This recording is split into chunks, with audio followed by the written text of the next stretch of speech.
Do we have any apologies? Everyone is here. So I would like to start with our first item, which is public forum. And may I welcome Chris? That was like. Would you like to come and stand here? Is that okay? Yeah. All right, welcome. Thank you. So my proposal for you this morning is to have some bike racks installed along the access point of Bustler Beach. Plenty of car parking, but if you want to take your bike to the beach, there's nowhere where you can tie it up securely or have it tied up so it doesn't fall down or lock it up. So some of the old bike racks around town are for the old bikes, like the really skinny wheels. Today's bikes have got a bit fatter wheels. If you're looking at doing something like that, can you take that into consideration, please? I was thinking a good point would be where the exercise park is. There's a good access point there, and also by the toilets.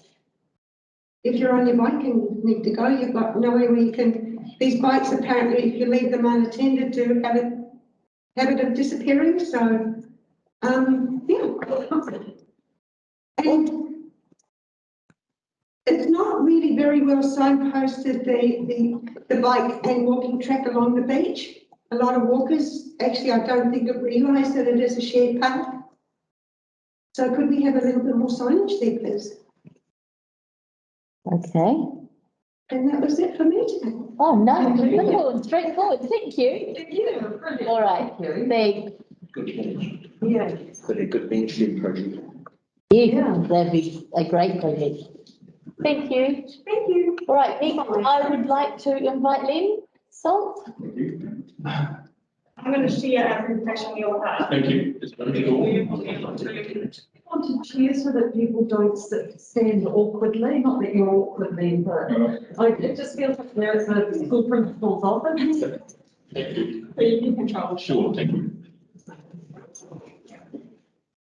Thank you, Chair.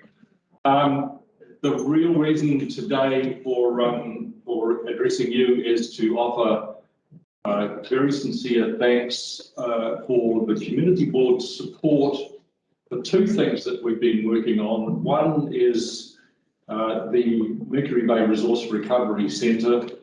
We've been working with the Ministry for the Environment on funding, and we struck a little bit of a process roadblock last Friday, and we needed to get some information to them at very short notice, and Reka and the community board and Heather got behind what we were doing with the ministry at very short notice, and I just want to say thank you for the letter of support that went out. It was very successful, and we very much appreciate it, so thank you very much. The other thing I want to do is say thank you also and give you a quick update on the e-waste drive that we did on December 18th and 19th. We had roughly 200 cars through in Whitianga. We collected around 12,000 kilos of e-waste from Whitianga and about 8,000 kilos of e-waste from Whangamata. We had roughly 20 volunteers. And this e-waste drive was funded by TCDC and the Ministry for the Environment Waste Minimisation Fund. So really good use of that fund. That's what it was designed for. Great, successful weekend. So again, thank you to Community Board and Council for supporting us on that.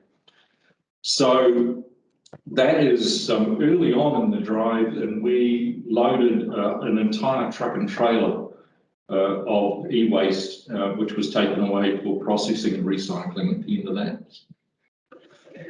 The other thing is, in terms of doing the business case for our resource centre, I thought I'd share with you some of the statistics that we've got on building consents, because the focus on this is going to be on building and construction waste. 2013, sorry. Just ignore it, we'll go away.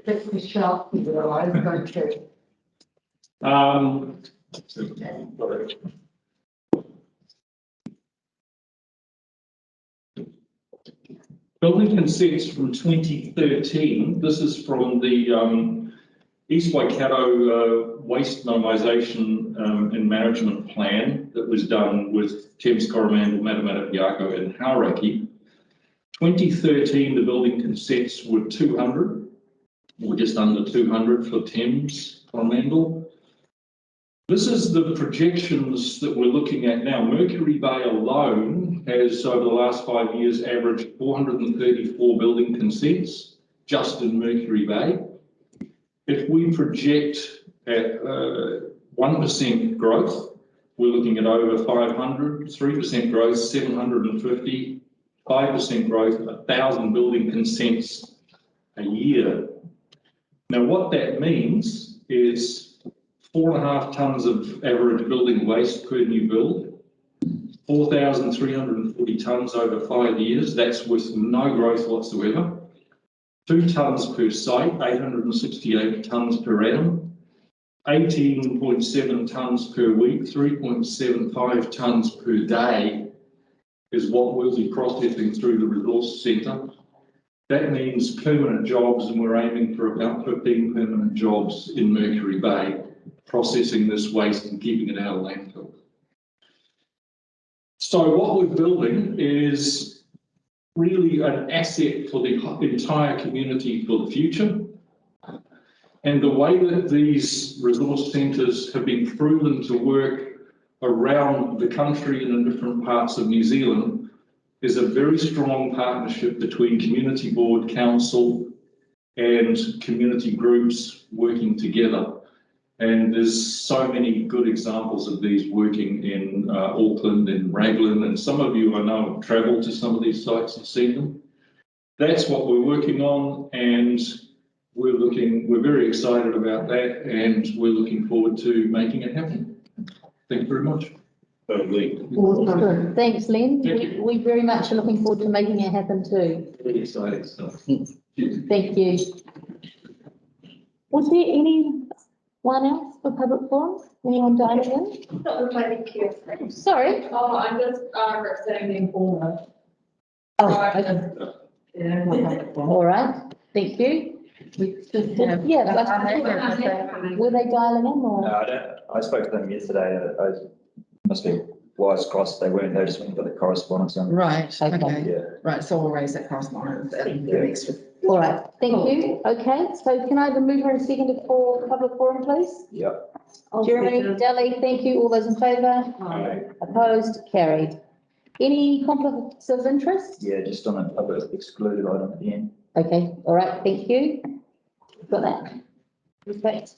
Any items not on the agenda? No, okay, minutes for confirmation, which is item 1.5 on page 3. Can I have a mover and a seconder to receive the minutes, please? I'll move. Thanks, Tony. Thanks, Jeremy. Any comments or discussion? No, all those in favour? Aye. Opposed? Carried. Right, correspondence report is page 2.1 on page 14. Can I have a mover and a seconder to receive? I'll move. Thank you, Delhi, seconded by Jeremy. Did you want to? Yeah, can I speak to that? Yes. Please, I've just got a couple of extras, which you've all had the documents, but we should note it. Going out, there was the letter of support to the Mercury Bay Resource Recovery funding, which you've all had a copy of, and you've all gave me approval for that. So thank you very much for doing that so quickly. There is a letter that you've also seen, which is from Hahei Residents and Ratepayers Association, which is their comment on the footpath report that Ed will be bringing to the board shortly. And the other one was in correspondence that had come initially to Tony from the Whitianga Gun Club regarding the rates for emissions. We've also sent you out the response from Nicole Neal, our property person. So I just would like to note that those are additional to the correspondence report.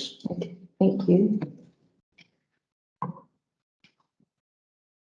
All right, so was there anyone else, any other discussion on these? No, okay. So our next item is item 3.1. Can I just ask a question? So Yes. the tree removal Compactor tier, something will be on the next agenda on that? Next community board meeting on that? I would assume so. We would I just want to make sure it definitely is, because that's listed for a long time. I'll comment on the my members report, in fact. Well, Tapu Tier situation is on hold at present, other than the weed control, and we have passed on the request. Well, we think we need a full report on why it's on hold, because I don't accept it just goes on hold. This community board has discussed it at length, so I'm requesting a report for next meeting as to why. I support that. Because, you know, it is a political issue. Staff are responsible to this board. I don't accept we can just say it's on hold and we just forget it. Okay, you're going to talk to it at members report? Unless you want to do it now. Let's leave it for members report. Okay, all right. Okay, so item 3.1, which is the Moewai Park Playground Renewal, page 17 of your order paper. You may have Derek, might be a bit early. But we're moving too quickly, all right? It's, unless you've got questions, we can contact. No, I think it'd be good to have him here, Yeah. because I think there probably will be some discussion. Can I just get a mover and a second to receive the report? Yep. Thanks, Jeremy, Murray. Right. Is he, I'm just trying to contact him. okay.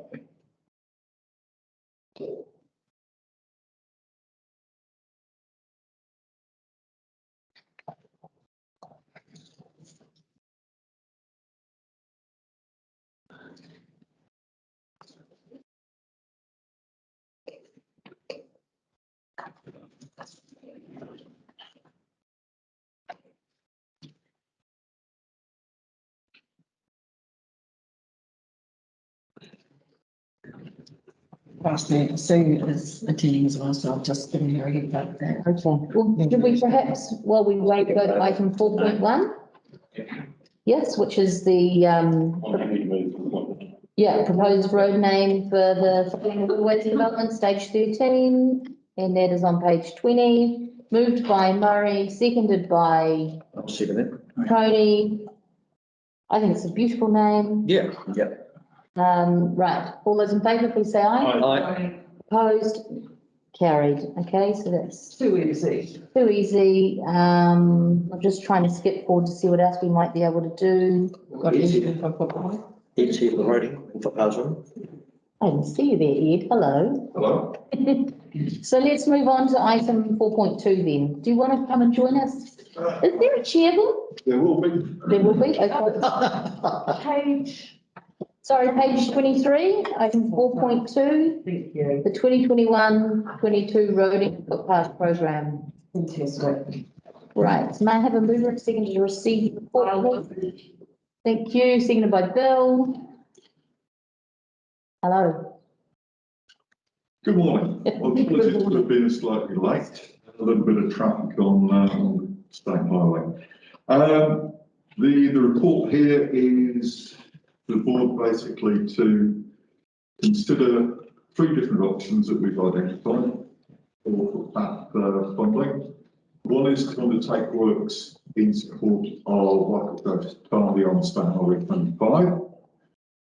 Second option, which is our preferred option, is to prioritise footpaths within the community areas where we believe there's more value and less risk of project change. Option three is a residual one from previous programs for the undergrounding of street lighting, electricity supply cables. We don't believe that that's a priority. As you can see in the report, we've gone through the various sites that we've identified, that we've asked about, and put them in a priority list as shown. That's our proposal at this time for footway works. Obviously, over the forthcoming year, we anticipate that things may change. Additional work areas may be requested. And my suggestion is that we take those, add those to the list, and carry on focusing on footpaths within the urban areas, not only of Whitianga, but also the outlying areas. Now, I understand that there's a proposal recently coming from Harhay. We haven't managed to actually get that in the report yet, but that's one of the, as I say, one of the things I believe that we can take this forward, add this to the list, and prioritise it as they can. Yeah, Yeah, sorry. yeah, I was just going to say, I support, your suggestion of the footpath. I guess I just wondered how you prioritise them, because I had a look at a number of them, and I thought, in my opinion, that the Hahe one, from a safety aspect, was a higher priority. Just having experienced it with the way the cars park on the verge, and certainly one blind corner, and the volume of traffic. I just wondered if there was an opportunity to support from the board that we could prioritise that. Just on the safety aspect more than. A little bit of background. There is no formal method of prioritisation for footway improvement works in New Zealand, believe it or not. Yeah. So we've done a little bit of research. We've created our own one based on examples we've found around the country, in Australia and back in the UK. And we use that table. I'm quite happy to share that with you. But if you feel that there's a site there that requires a higher priority, quite happy to accept it. I think certainly from my observations with the high volume of tractors and boats going around that corner, and the cars parked on that verge, and there's actually no formed area currently that people can walk, where a lot of the other three that you've prioritised certainly have either low volume or have formed walks. Okay, they may not be surfaced, but they have formed walks. Yeah. And in my opinion, probably lower traffic than what we see certainly. As I say, quite happy to accept suggestions for all. Yeah, I think what you're suggesting is great. I just would like to see the Hahe, certainly from the Whitmore Paro Bridge through to that around the corner into Whitmore as a priority for this year, because I do see that as a real safety issue. And it's been for a long, long time. So, Yeah, I was going to ask a question that is aligned to this to option 3. Estimated power undergrounding. In general, I know a lot of the lines in town are too light now, installed in the 60s, 60 years old. Yeah. And like down my end of the beach, they put bigger cables. Has council, and I've been asking this for a long time and I've never had an answer, written to Powerco and say we want to work with you, so when you're replacing the new cables, we work with you to work to underground, so that we're actually doing 2 jobs at once. If you like, because they're renewing, we get a subsidy on it. Yeah. Yeah. Trying to get efficiencies. Have we contacted them? I've spoken with Powerco in the past about this. They're aware that we prefer undergrounding of cables in urban areas. That's a standard thing now. Yes, to try and remove power lines from the roadside because they are a safety hazard. So yes, they understand that. In urban areas, they do try and underground power lines. So we've got that understanding. Yes. Good. Yeah. Good. I'm happy. Dilly. I understand your priority list, and I understand that there is risk of the ground changing, if you like, trying to work with Whakakotari. But I'm just wondering if there's any way we can continue to put some pressure on Whakakotari over the public flat road. They notice, despite what we said at the last meeting, they're currently designing the footpath from the boat ramp through to the village, whereas the community has expressed quite clearly that State Highway 25 along through Pumpkin Flat, Yes. the village is a higher risk. So where's that at? How can we negotiate that higher up the list? I've already written to Whakakotari about this, expressing the desire that the Pumpkin Flat area be prioritised. Thank you. They're having issues getting staff to actually project manage these things. So it's very difficult to actually get someone to talk to on a regular basis about this. I've recently managed to make contact with a new member of staff there who's been reassigned to this role. I'm talking with her about this, and there are a number of other locations which we've got discussions ongoing. So yes, we are applying pressure on them. Excellent, thank you. Appreciate that. Okay. Am I correct in believing that NZTA have blocked funding? Right. Not entirely. NZTA have recently gone through a bit of a reorganisation, and they now have a new funding categories for Psycholizer and Footpaths. That funding category is something that wasn't available to us this current financial year. It still hasn't got clear guidance on how we can apply for funding, but for this financial year, the footpath subsidy was in a pot called low cost, low risk. There were certain schemes in that funding, primarily safety schemes that were automatically approved by NZTA. NZTA then asked us to prioritise works for the residual fund, as it were. We had more works in the list than there was funding available. And I reported to full council, I believe it was before Christmas on this. And we have a commercial commitment as a council to fund a road improvement on State Highway 25 Stafford Correspondence to Kumai. That basically took up all the residual funding. So it's not a case of NZTA not funding, it's a case of the funds that they had available for us wasn't sufficient to meet our requests. Okay, so we're saying now that this is a waiting game when they refund. Basically, yes. Yeah. I'm not aware of what they're doing at the moment with the next financial year's funding. Well, I mean, some of the priorities can only happen if we get support from NZTA.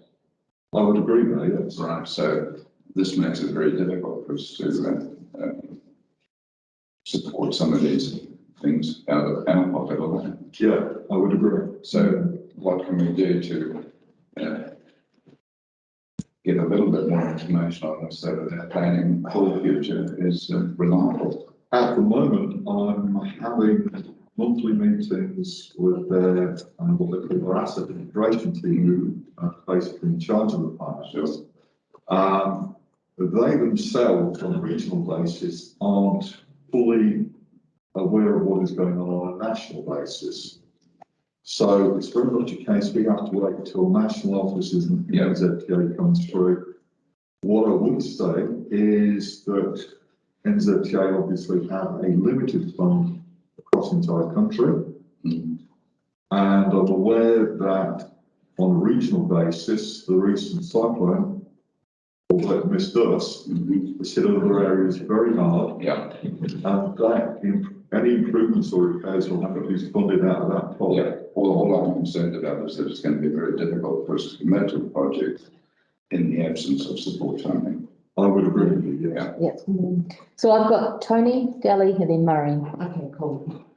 Yeah, my comment is in terms of how we prioritise these things, because for me, I think I'd want to know what are the vehicle movements per day, per hour, per week, per month, or whatever they are, and maybe understand what those are at the peak times.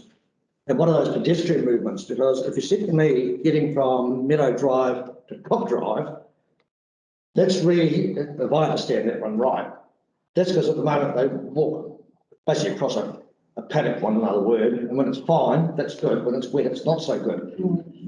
The only danger is you go and get mud on your shoes and get wet feet. The likelihood of being run over on that reserve is not much. So for me to be able to justify that, I'd say what are the risks?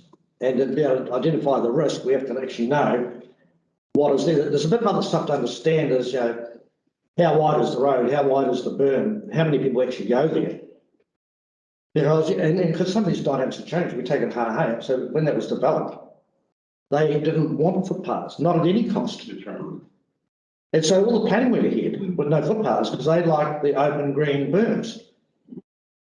But then, of course, as more people come to live there, the dynamic changes. And the other bit for me is that any government funding, I think this won't be the only project. I'm going to say the government to manage COVID has simply borrowed that much money.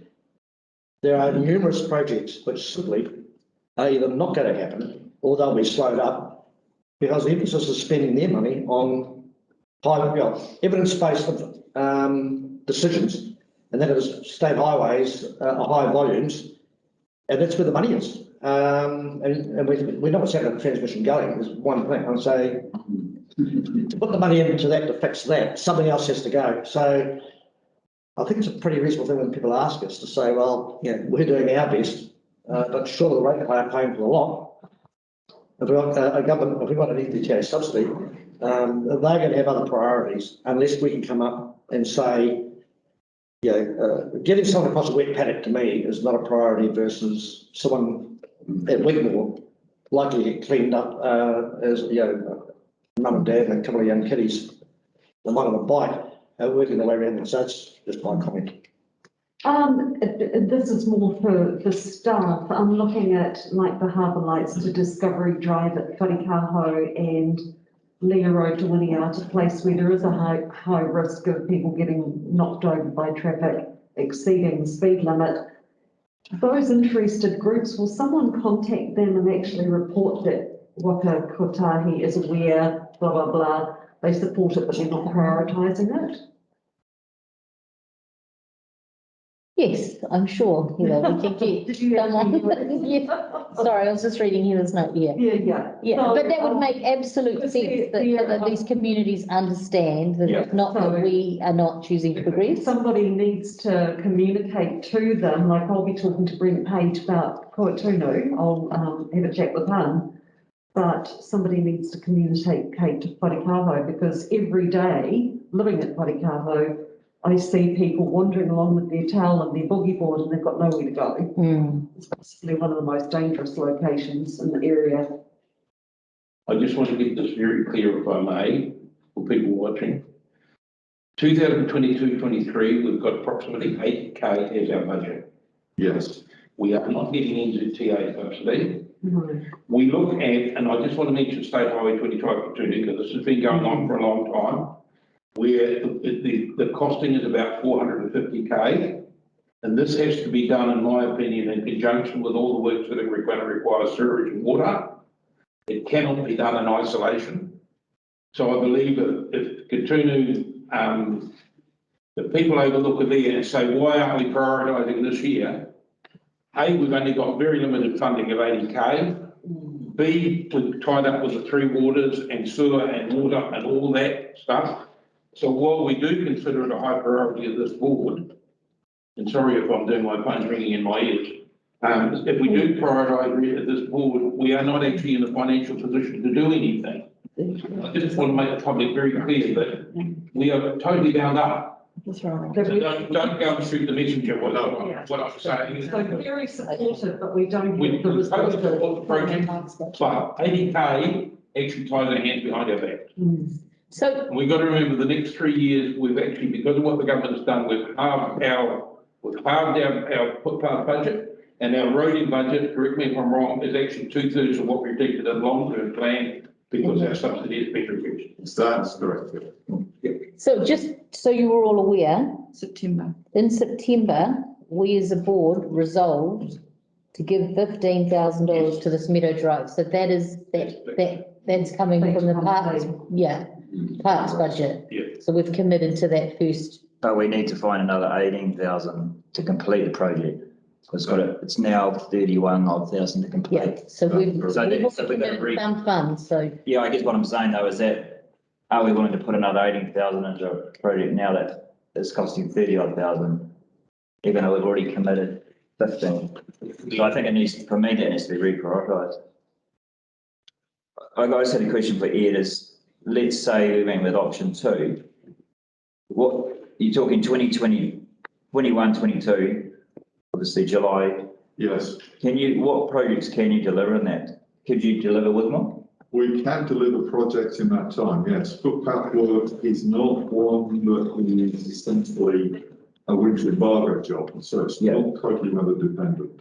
Because I think, that's our challenge right now is delivering projects. So I think I'd be really supportive if we try and pick one that we can deliver in this financial year. Can I just have a correction there? Is Meadow Drive 18, or near enough to 19,000 and 15? or adding the 15 on 34,000? Yes, 34,000. 34. Yeah, it's on page. Yeah, that's fine. That's, yeah, I just want to make sure it's correct, because that takes, you only got 50K left in your budget, so you've got next to nothing left. Yeah, I would like to know that we reprioritise pathway path with Woodmore as a proposed one to do in this financial year. That would be, on that path, I mean, so I take it this is going to be a full pavement concrete, path. What happens if we go and put hog in instead? Yep. Because that will be less than be a third of the cost or less. And, Just to give you the clear picture, Tony, it's the path that's formed all the way down to Papara Road. It stops currently. There's a formed concrete pathway all the way to the bridge. yeah. And the intention was always to continue it. It stops at the bridge, but obviously the track and it's just doing that section beyond there that turns into Wigmore, which is. yeah, I was referring to. Yeah. This, So you're at Meadow Drive, This is do that. Yeah. So we're getting, this is a convenience thing for the families that live in Meadow, getting to Cook to get to school. But does it have to be a Rolls Royce footpath for $34,000, or can we put in a hogging path for 15? We could install a hogging path. The problem with a hogging path is it obviously creates a large maintenance issue for us.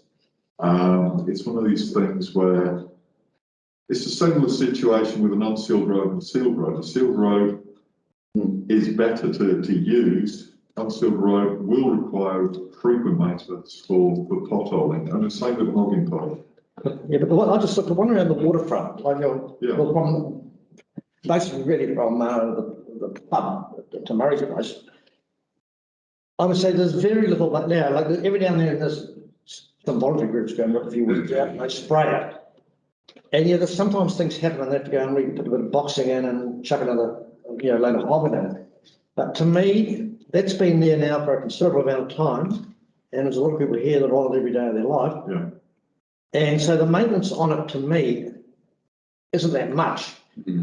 Relative, for me, if I had to make the choice of can I do two jobs, and a hogging path would do, albeit we're going to spray it every now and then and so I have to go and rake it. It sort of helps. But It's less likely to have potholes. Feet are relatively delicate compared to tyres.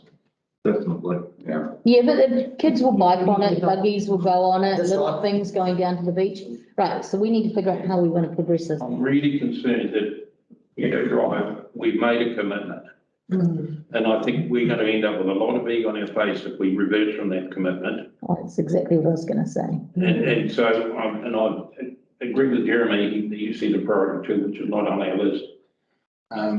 Do we have to have a commitment today? No. Yeah, but what about in terms of your work timeframes? At the moment, we can, the earlier we can do it, obviously the better. What I would say is we need to have a commitment by the end of February.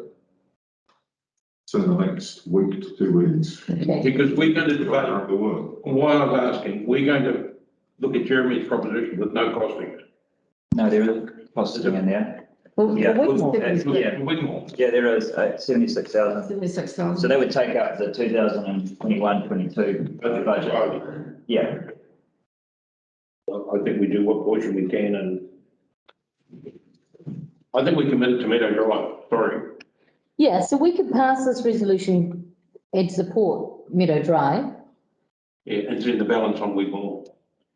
Wonder what the traffic volume would be on each. I guess the only thing I'd say to that, Murray, is does it justify, like, it comes back to what Tony's saying, does it? No, We no, did commit 15,000. I totally agree with that, but we've made a commitment. Yeah. We actually got it recorded and done, we Yeah, made in that. September, we made a public statement that we get that. No, I but the funding may have changed. Exactly, we made the decision based on giving. No, prior to September, I think. Am I right in saying that, Rico? We made a commitment for 15,000, next time we came to the decision, would we have made the same decision if we knew it was 34,000? That's the question. Well, I don't think so. So then I asked, why do we continue it then? Hasn't that changed the, Why is it overdone? Yeah, so why did it, how come it came to us at 15 and, They're costing you something. The original cost estimate came through from basically it was a verbal quote provided by a local supplier. When we actually looked at what had been quoted before, and it hadn't been quoted to the road into Footpaths, unfortunately. There was no base included in the footpath. There was no quantities for excavation of materials. Basically, it was, I'd say, the construction of what I would call a garden path. That's the best way of describing it. It wasn't to our standard. There was no nothing in there to health and safety, nothing in there for traffic management. So there was quite a lot of pieces of information that were missing. The other thing is the cost of concrete since that original quote was made has basically gone up by about 30%. So materials have increased. There were obvious bits and pieces missing from the original estimate. Quite honestly, the original estimate shouldn't have been provided, not in that form. Perhaps problem with the answer. Perhaps it is there, yeah. So if the original quote of the park, the parks except for this footpath, this part of their responsibility, and if there's any money in the park, I think they took that part of it. If I may, through the chair, I've already discussed that with Parks. The area is road reserve. So this is why we're dealing with it. Yeah, I got a question when you say parks, because obviously it's with them, they obviously Yeah. have their responsibility. Yeah. It was very much a case, I think, that the discussion went to Parks because people believed it would be a lower priority. It wasn't a path by the road, so therefore Parks would be involved. But when we checked, it was road reserve. Okay. okay. is there any discretionary funding we could use? Because look, we've got a shortfall to do. Let's say we propose we did both of those projects, so topping up the Meadowbank Drive by 18,000 and completing Wigmore. We've got a shortfall of about 15,000. Is there anywhere we could pull that to complete both projects in this financial year? So we've got a shortfall of 15. So is there anywhere we could pull 15,000, then we could complete? Is it achievable to complete both projects? If I may, your suggestion of hogging on Meadow might be the solution, because a hogging footpath would be about half the cost. That's what the point. Yeah, it would be about half the cost. That would allow the completion of a hogging footpath along Meadow. It is a lower priority. We could design the hogging so that we can install a concrete surface at a later date. Yep. So use it as a base material and then complete with more as well. Yeah, that sort of satisfies what Murray's saying, is we've committed and we've, yeah, I think. So does everybody think that Ed's solution is workable? Yeah. I do. Yeah, And I'm keen to see it happen, so we get that project or two of them done and ticked off the yeah, list. get them done. That's the point. Yes. So we can go, and, people can go and say, well, we've done it. We're not talking about it anymore. So just to hold you to it, you're saying you can complete that, both those tasks Hey. That's my in this financial year. Right, that's my belief at this time. Now, if I may add another suggestion to this, we are getting into a situation where we're getting close to the end of the current financial year. We will be when we're constructing. If we prioritise Wigmore, do that first, and then construct Meadow over the June, July, we could then finance Meadow out of the 2 financial years and complete that as concrete as well. But that would mean that we're already tapping into next year's footpath construction budget. Well, it would also mean we're going to end up with a better quality bit path. You know, we do it once and we do it right. Yes. And I would feel comfortable with that as a solution. Yeah, same. Yeah, I'm just very mindful, so long as it's done, because I know what will happen at the end of this financial year when it comes to carry forwards, what happened like it's happened in the past. And we will only deliver 40% of our capital works program, is what I think. And we've got a long-term plan, so something is going, because there's not the resources, don't worry about the money, there's not the human capacity to add what we don't do in 21-22 onto 22-23. So we've been down this path many times in the past, and for me, I don't want to be sitting here with the chief executive saying, well, there'll be no carry forwards, for instance. So I'm very mindful of our capacity to deliver, not the financial capacity, the actual human resource capacity to deliver these things. So we and every other council in New Zealand are really going to have to do some serious thinking about what we can and cannot deliver, because something is going to have to go. What is sitting in the long-term plan right now is not what is ever going to be delivered. It can't, it's impossible, physically impossible. Okay. How do you feel about that in terms of being able to deliver this? I'm confident we can deliver it, yes. Good. Okay. Well, that's all right. So as a resolution then, do we need to put that detail in, or do we just need to say continue? I think we need to reprioritise the. Yeah. If you reprioritise it, then yes, that would be sufficient. Okay, so the Wigmore moves to the top, Meadow comes second. Yeah, yeah.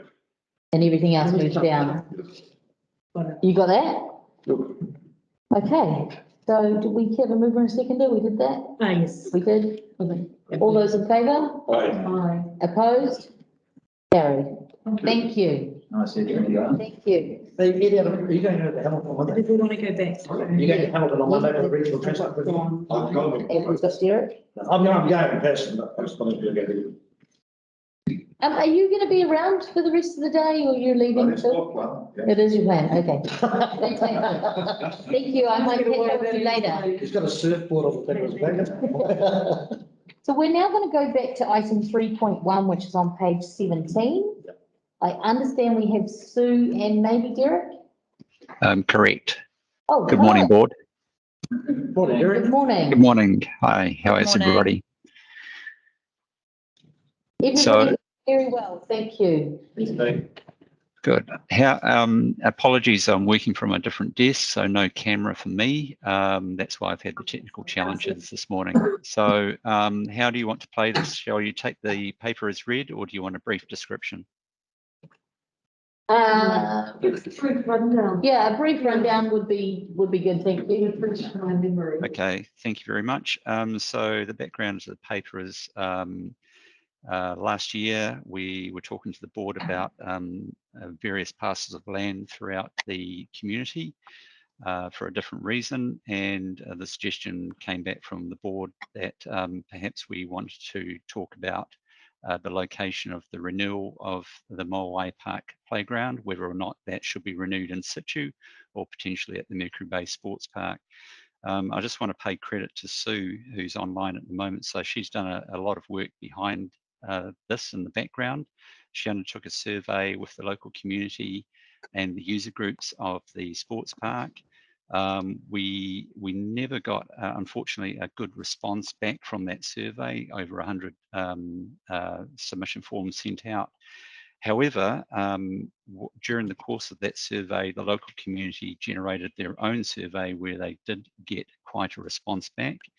So in the paper, we've identified our responses to our survey and also the responses to the community survey.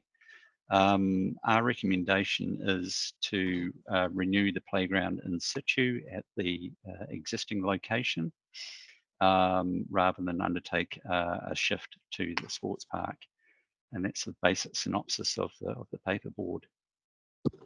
Okay, thanks, Derek. I have a question here from Tony and then Jeremy. Just mine was probably more comment than question. So appreciate that work that was done, but some of that stuff on page 18 was never part of any discussion. I would say we've invested an awful lot of money to put a skate park in, so putting another facility in makes no sense. But for me, I don't support the resolution because we've spoken about that piece of land, which is a reasonably significant piece of land for other uses. And for me, and I've personally been down there a number of times, and I see very, very little use. In fact, even I went there yesterday, there were more people in the playground opposite the mobile station than there were there. And there was infinitely more at the Wharf. And the people that were both those had to drive there because there are no houses around the Wharf. Well, very few. So for me, I think the right place to do is to shift this playground into the sports complex, because there's plenty of people here go to the sports complex, particularly on a weekend, and it is seriously populated. And there are some kids, let's say, playing 10-year-old soccer or whatever they're playing, and mum's there, and there's, the 5-year-old and the 7-year-old standing around, being babysat there, where they could go and say, there goes the playground, so, Mary and Johnny, you can look over and play on the swings, while Jack has his game of soccer, and then we'll catch up after that. So I'm not in support of renewing this playground where it is. I'm in support of shifting it into the sports complex and leaving that land free for alternative uses. Okay, thank you.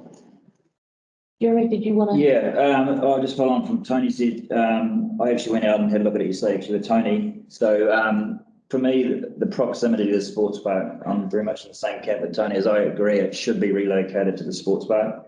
And that's based on, I just feel like it will be a lot higher utilised by people, with the sporting part of it, kids being able to play in it from where it is now. So it seems to me from the report, the only difference is the breaking ground component of it.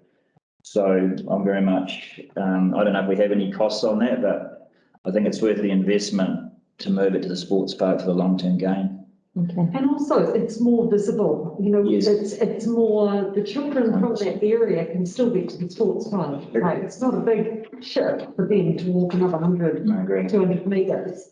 But in the sports park, it will be overlooked more by adults. So that if it is like the 5-year-old and the 7-year-old, I feel it's a safer environment for them to be in. And as you know, I've harped on about affordable housing for a long time, and that piece of land could be very, very valuable for low-cost housing. Okay. It's still accessible. It's not like you're taking it away and putting it somewhere 10 k's away from where those children can access it. It's a big piece of land. It is a big piece of land, and that's kind of in the corner. It's kind of not a very appealing location. I understand that if you're a homeowner with a family in that area, you feel like something's been taken away from you, and I totally get that. But if it's a bit bigger and brighter and in that accessible location. Well, it becomes more central because, the kids don't have to come all the way down. So you said that in this report that you engaged some user groups. Is that sort of the teams and things that use the sports park? Is that what Yes. I understand? Yeah, okay. So they were the codes, each code was sent the email with the plan and proposed sites, and it was described to them where it would go, and there's only 2 or 3 that responded to it. I guess it's the time of year it was sent. People aren't into the mode of their sport at that time of year. It was before Christmas. Okay. All right, thank you. So if we're to look at the did we have a mover and a seconder for this report? No. Okay. So if we're to look at the resolutions, currently it says option 2, which is to undertake renewal in situ at the Moewai Park. What I'm hearing around the table is that people would like to go for option 3, which is to relocate to the sports park. Yes. I would happily move that. Okay. And also, good on you, Sue, for the work that you undertook. It's a shame that there wasn't that uptake, but the resident-generated survey actually says 61 people were in favour of establishing a playground at the multi-sport park. Yeah. So they actually have, it's been mixed up with a whole pile of things of quarter park. I think and basketball thing and all the rest of it, Yeah. just muddied the water from their point of view, but But still more of them responded Yeah, they versus the did, 56 that wanted it there, so. I mean, think the biggest issue with the respondents was that they were more worried about what was going to happen to the land in the future. yeah. That's their biggest worry. And so, the playground was just an excuse to say, well, that's why we want to keep it. But it's what's going to happen next is their biggest worry because it's on their backyard. Yeah. Murray, Did you get the second for option 3? no, sorry, Deli stuff. Okay, so thank you. No, that's okay. And so, yeah, thank you. Just wanted to echo what Deli said. I can imagine these things are not always straightforward. But thank you for all your work. So moved by Tony using option 3 in the resolution, seconded by Murray. All those in favour? Opposed? None carried. So that was option 3. That was option 3, which is to, just so we're all clear, relocate the playground to the Mercury Bay Sports Park. Okay, so we. Sorry, Chair, through the Chair, clarification question, please. So we haven't fully undertaken a comprehensive planning exercise for the sports park. So is the board happy for officers to choose the precise location within the sports park? Something back to it. Yeah, if you could Bring something back. will you bring a report back to us, Yes. please? Yes, correct. We'll do that. But in the interim, what we will do is to ensure that we can try to deliver this sport playground within the remaining timeframe. Sue has done some backgrounding work with suppliers. We will continue to order the equipment, but it's the location that we will confirm with the board. Okay. Okay, fantastic. Thank you. Thank you. Thanks, Sue. Thanks. Bye. Okay, so work program. Do we want to get onto that? Or did everyone want to have a cup of tea? How's everyone feeling? Let's just keep going. I can see us doing quite well, actually, ahead of schedule. Yeah, okay, we'll keep going. So that is item 4.3 on page 31. I'm really out of whack here. And we don't have, oh, there's Bruce. Bruce is not here. Hello, Bruce. We can't hear you. Oh, we can hear you. Can we hear him? Hear me? Yeah. Okay, good. Good morning. How are you? Good, how are you?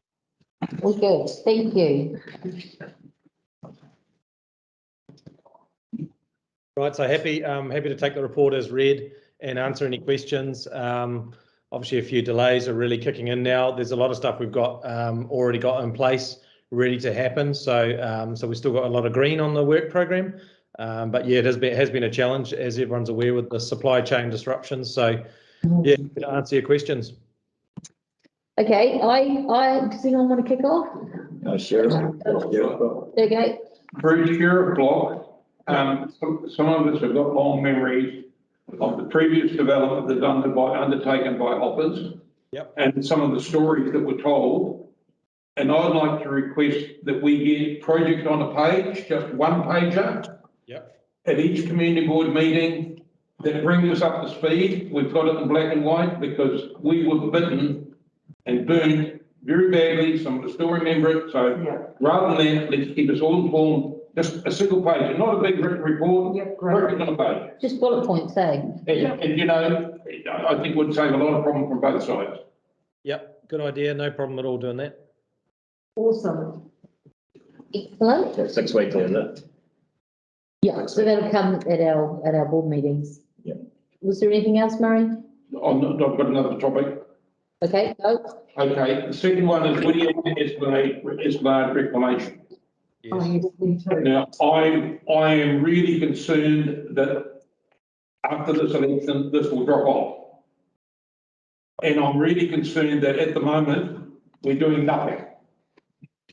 And I'm really concerned that we have built up some very, very good relationships in the past with Nadi Hay. Yes. And particularly, and I'm going to say here, Alan Tiplady has, and I would really like to see, and he's in the room and I don't want to embarrass him, I would really like to see Alan be retained for a couple of days a month to actually take charge of this and work it through with Ngāti Hei. Because there's a tremendous amount of work that's got to be done with Ngāti Hei to bring them here. I don't think there's, looking at the office, I'm not casting aspersions, they're all busy. It's external capacity that we need to get to drive this through, because I don't believe everyone's too busy at internal capacity. So I really think we got to do this and drive it through by a whole lot of stuff by the election, otherwise it's going to be history. Yeah, I agree.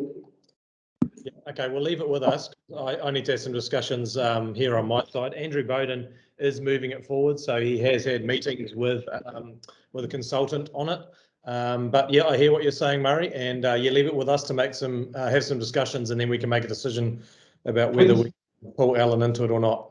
Yeah, please don't say that I don't think Andrew Bowden's capable. I'm not saying that at all. I'm saying Andrew Bowden is a project manager and very capable of delivering the project, and he did a wonderful job on the main street. What I'm saying is some negotiations, relations that have got to be done and continued on with Ngāti Hei. Tony and I and Alan have spent a lot of time discussing this over the last 3 years. I think there's some value to keep that input going and get it there, because if we don't get it there by October, once we're gone, I believe we're going to lose a lot. So we need to get some real good stakes in the ground by October.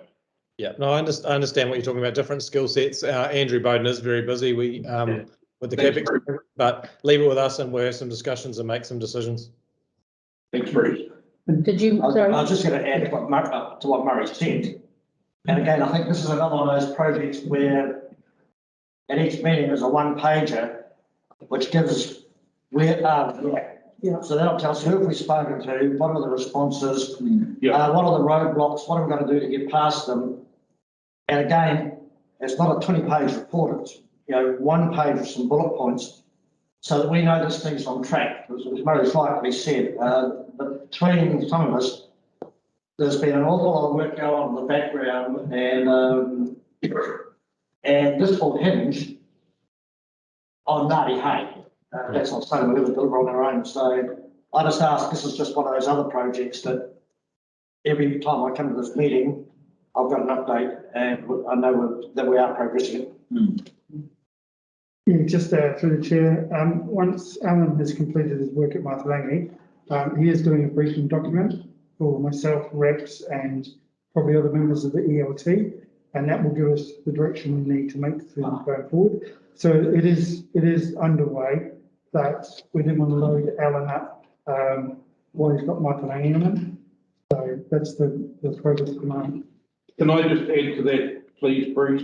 I hear what Dean is saying, but I think project on the page for this once a month, because communication the last 3 or 4 months has been terrible. If we have project on the page at these meetings, we know. Because at the moment, staff are doing everything, we hear very little. Project on the page helps us. Our communication has completely changed in the last few months. So that's why we're asking for it.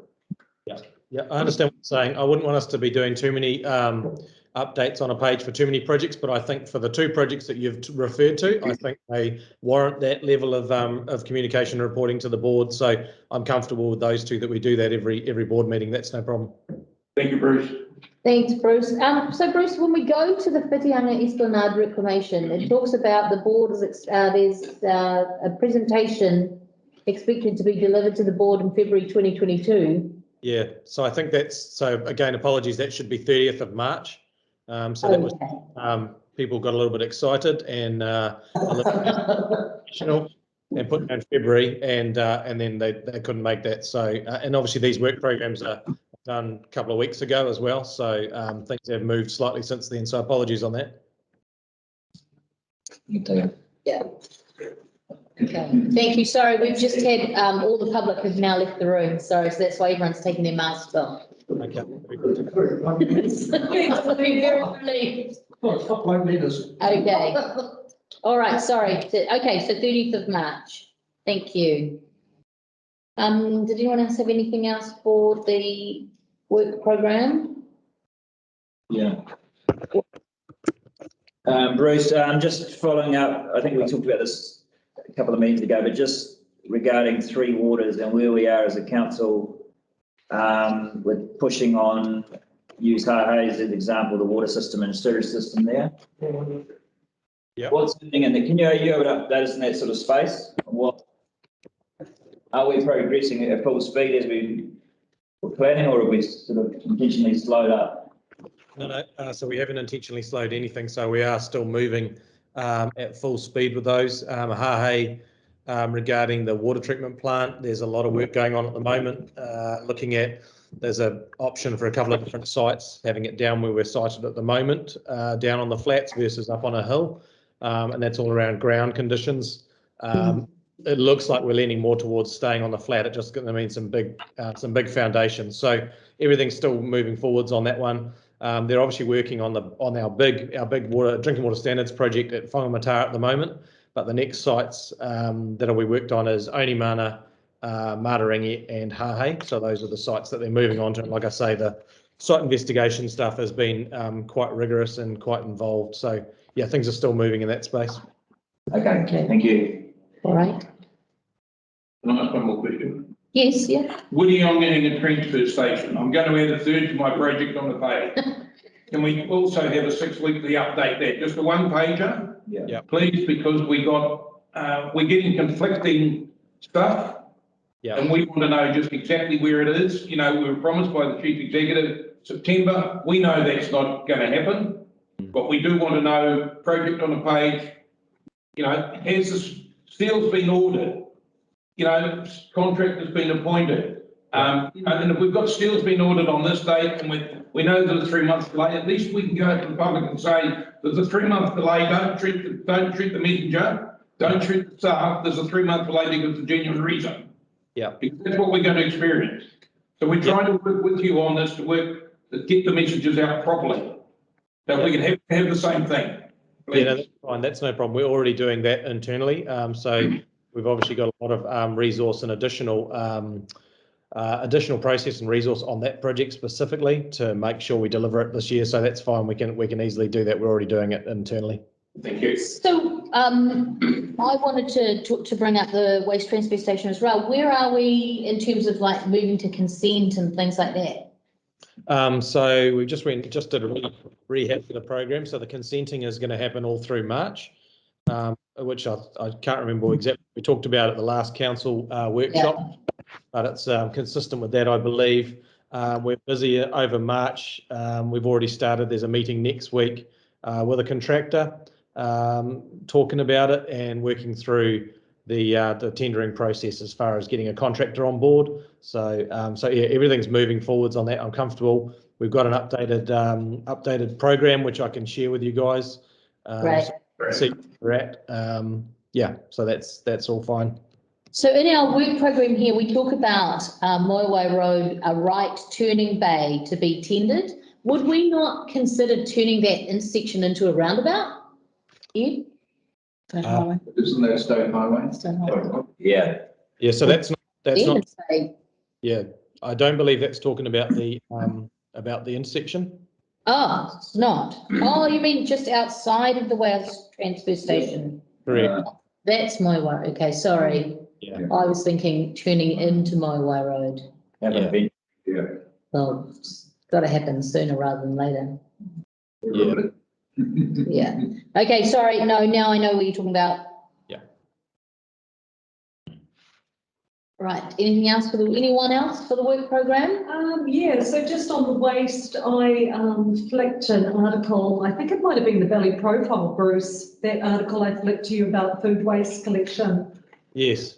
And I'm just wondering, Hauraki District Council is looking at the 3-bin rather than bags model where big recycling bin, smaller landfill bin, and then a food waste bin, a little caddy or whatever that gets replaced. Obviously they don't empty it, they drop you off a clean one and they take that one away.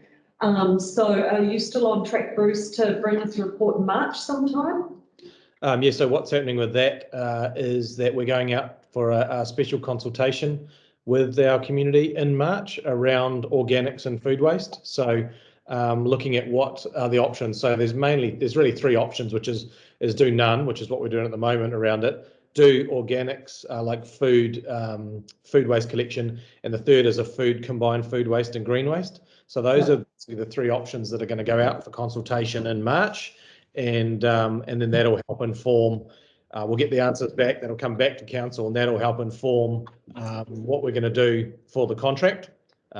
So that's busy underway. The other thing is Andrew Bowden's just walked into my office, in case you're wondering who's that. Yeah, no, I thought it was Andrew. Yeah. Hello, Andrew. I have to be on the big chair and he's on the small chair, so it's a power thing. So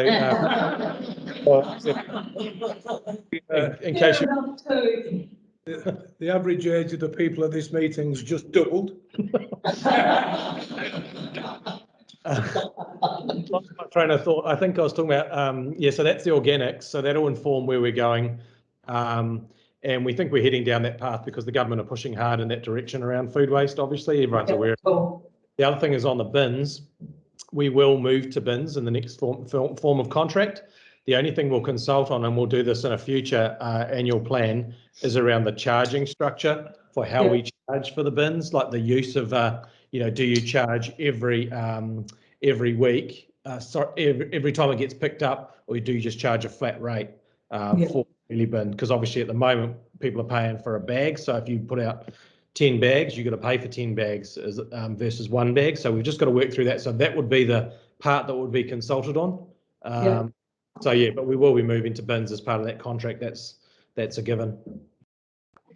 Tony. I'm heartened by the keeping it simple, and I'm also heartened by the concept of paying for collection, because we want to seriously make an impact on what we send to the rubbish. I think when people are paying, they will be a lot more circumspect about how they put their bin out and how much stuff they put in. So that's pretty. But I think that. So I think we know we can say what the answer this is going to be now. But I think there's a person who's worrying that doesn't have this discussion with someone daily. And what the cause is, how do we overcome the blue bag issue? And so, going to bins is the answer, and going to the composting stuff is fantastic. And being able to be in charge of your own destiny in terms of how much you pay for the service, that's handy as well. Thank you. The only stuff I'd just add in there, Tony, is that I understand the blue bag issue, and everyone's, we get a lot of feedback. Obviously New Zealand's moved on from plastic bags with the single-use ban bag, so it's kind of front of everyone's minds, and people are wondering, why is the council still using the blue bags? The challenge for us, which is hard for people to understand, is it's a 10-year contract. So when we did the contract 8 years ago, we were actually at the forefront of where things were moving to around our wheelie bins for recycling. A lot of councils weren't even doing that. So, but obviously they've caught up and overlapped us now. So it does feel like we're running behind, but it's just the contract cycles.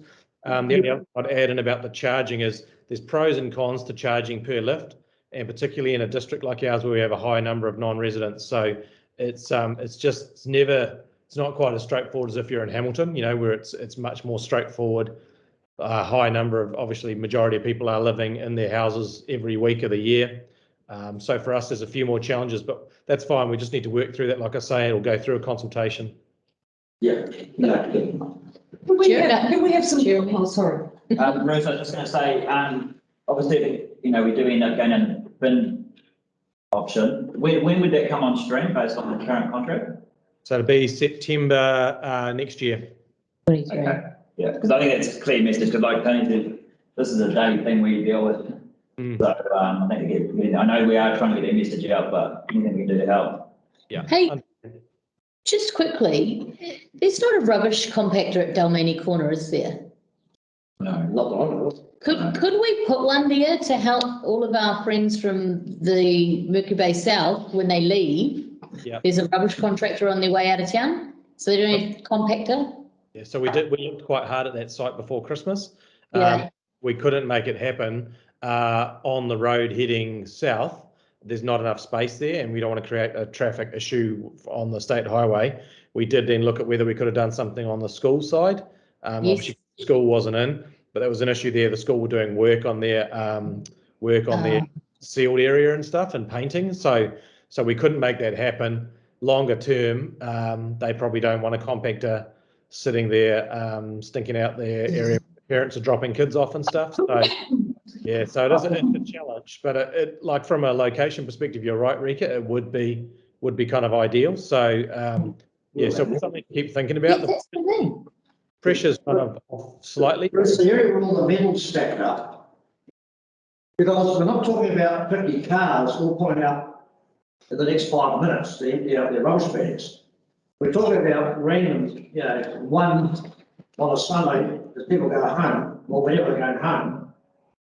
And there are cars there all the time. I mean, apart from the fact there's the trucks that pull up there and the people that dump the metal, it seems to me there's full of space, and like London's drive up and down there quite a lot. And I personally have never ever been inconvenienced by cars, either people going into work in the orchards or going over to school, or just stopping to wait and stop cars and pick people up. I just think there's a fair bit of potential to put it there. Certainly over the summer months when, you know, and if there's nowhere for the Mercury Bay South, if they have to wait till they get to Tairua on their way out of town, maybe a compactor might work there. I just don't do that. leave it with you to have a look at, Bruce, but even over the summer months, for next summer. Yeah, no, I'll catch up with Anna and the team, and we're still thinking about it, so I'll catch up with them and make sure that she's thinking along those lines. Cool, thank you. Sorry, Delly?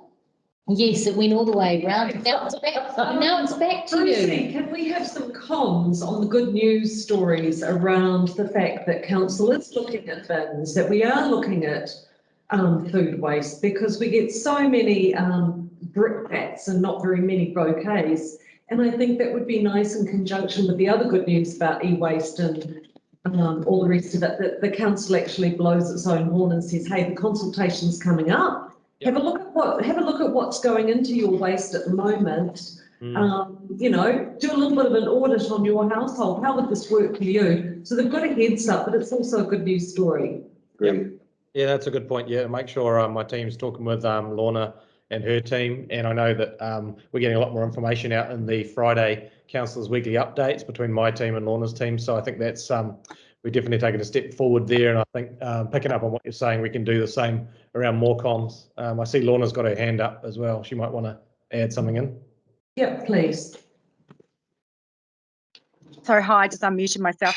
Yeah, we did a campaign in November last year about people's use of their rubbish, and that was got really good traction. And with Bruce talking about this public consultation in March, we will do another push around that too, Delly. Excellent. And if we don't, I think one of the best means of disseminating information is via the ratepayer groups. Yeah. Because if you live in Tahai and you're a member of that association and you get an email from them, you read it because it's part of you. If it goes out as an insert in the Informer or comes out in the weekly bulletins that we send out, people sometimes think we've been bombarded with information. They don't do it. So for me, well, what I've personally found, if I want to get something out, I go and see the appropriate person in the Ratepayer Association and let them do my work. And that has far more cut through to me than anything else we're doing. So I just think we just need to make better use of that. And it also gives people a reason to engage with their Ratepayer Association because, you know, that really is. They also have great websites, Tony. They do. So they can publish things on their websites. They do, yeah. And little Facebook pages. And people, they tend to follow their local ones. Good point. Yeah. And I had one last, does anyone else have anything for the work program? Good. You're working for your money today, Bruce. I had one more comment around the Whitianga future water source investigation. Yes. How's that going? Yeah, so it's moving. It's not moving rapidly, but it's moving. We had good interest from consultants, so the team are working on the right consultant to do that work. We've also done a few other bits and pieces to the side, so we haven't kind of waited for that. But yeah, so that's moving forwards well, and I'm confident that will be in a good space. We did well over the summer, obviously, with our change in resource consent. on the Roro. So yeah, I think we managed to do a really good balance of maintaining supply, managing demand, good messages out to the community via Lorna's team. Bravo. Yeah. The community doing a good job as well, you know. So I think over summer we went well. No, that's good. So my comment is the fact that, you know, as a community board and council, we actually had the forethought to get that money allocated for investigation, but I don't think that's been publicised very well either. Yep. So I think it's quite important to say that we actually instigated having that money put aside for investigation, even though we don't have a mandate or a big budget for dams and reservoirs and all the other things that the community is looking for. We have had the foresight to have that put in. Okay, another good news story. Yes, got to get better at good news stories, Bruce. Yeah, I know. I was arranged my members' report, in fact, there's a fair bit of discussion in this town on water, and particularly with the development. So we take the one at Poricano, you go through, you know, this time last year, you were struggling to find something being built. And now you're struggling to find an intersection. And of course, the pipes for the new water supply to go into there are being put in right now. And that seems to be going really, really well, I think. And you take the information then goes of what the building consents are. So people write, they're asking, you know, do we have the capacity to supply these people? And we know that Hopper's bought another big chunk of land not too far away, but he hasn't bought it to grow kiwi fruit on. No. Yep. And so I think that is another thing for us in our community, really want to be in front of the game. So when we get asked a question, we can provide a pretty specific answer. And I don't care if the answer is no, but I want to be able to provide an answer. So that's another one of those, like when I say project on the page, it's a very, very tough thing. And I agree with you, the extra consent helpers, my own observations to the town. I think people were more careful with water, so some of the perpetrators from last season who blatantly left their sprinklers on the day and night, upset at us. A lot of that didn't happen this time, so people were way more responsible. And we had a bit more luck with weather leading up to and after as well, but you're 100% right. From Whitianga's point of view, no one had any restrictions whatsoever, and they were fantastic. So that's my thoughts with Murray. I just want to tease out a little bit more of what Tony said, because we all know Hopper's bought another lump of land over at Poricano. Now, he's going to put real pressure on for council to supply water. We as a community are going to get absolute hell, and I won't be here, but we're going to absolute hell if we can't have our existing ratepayers have a decent water supply. Yep. Now, how much communication is in the planners? Because I know in the past the planners have issued consent, and then all of a sudden it's, oh hell, where are we going to get things from? Now, I think we would be much better as a council to do what we did a few years back in Tyro and put a moratorium on development. Yep. Great. Once Hoppers have completed their existing project, which they've got approval for, and say, well, Mr. Hopper, you're not going to give any water for that new development. So we don't get the bleeding, we don't get the confrontation. It has been named now before we put a spade in the ground, and we're not buying ourselves a fight. Now, where can we progress some of that thinking so we put some lines in the sand? Because I think if we don't do it soon, we're going to have a fight. And he's got a lot of resources because he made millions and millions out of that. And, you know, I just look, if we don't do it properly, we've just spent a heap of money on another thing that has not been done properly. And I don't want to see a recurrence of that. He's got big pockets. Let's do the work now. Yep, I understand what you're saying. Putting a moratorium on is not something we take lightly. So I hear what you're saying. We do meet. I set up a meeting where we've got a meeting across all my infrastructure guys, our development engineering, and our building and planning teams as well. So we're meeting regularly and making sure we're ahead of the game on any new consents, any kind of new information that's coming through around future subdivisions and developments, so that there's not the case where you're talking about, Murray, where consents are issued and then suddenly we find out after the fact. We're not in that mode at all. We haven't been in that for a while. So, but I hear. No, what I'm saying, Bruce, is We know it's coming down the track. I think if we preempt any consents going in, and we made a decision right now that we have, forget about him, but we have not got sufficient water supply of the subdivisions, then it puts a stake in the ground until we've done got a reservoir or something like that.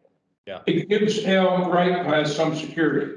And I think that's what this discussion is all about, is our obligation. Simply ratepayer security. Yeah, our obligation to our ratepayers. Or that a development like that has to put their own water supply in. You know, what does that look like?